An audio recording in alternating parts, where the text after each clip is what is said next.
in downtown Indianapolis on the Indianapolis Cultural Trail, a legacy of Gene and Marilyn Glick, to talk about the sustainable features like our stormwater planters and bioswales that are on the trail. And it's appropriate because it's raining today while we're out talking about the stormwater planters. So when it rains, the stormwater is diverted into our stormwater planters, which are filled with a lot of native plants that are made to absorb stormwater so that it slowly percolates down into the stormwater bed, keeping the water out of our combined sewer system, which is a big issue here in Indianapolis and in a lot of other major cities. And this is actually the first time the city of Indianapolis used stormwater planters on a city right-of-way, on a city street.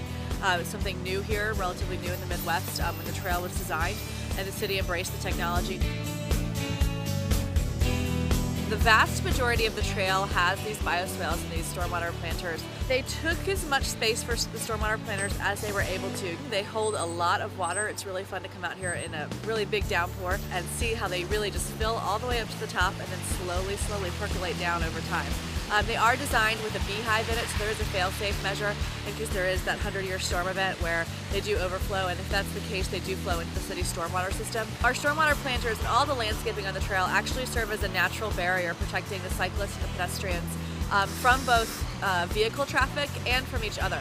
Some places on the trail, it's a separated section where the bicyclists have one path of the trail and the pedestrians have the other sides. The trail added about 500 trees to our downtown area, not to mention I think about 8 acres of extra green space. Not only is the city saving money by having the water treated on top of the surface so it doesn't go into our combined sewer system, but it is adding to the environment, it's adding to cleaning our city. It's a great investment, and it really helped us pilot new technology here in Indianapolis.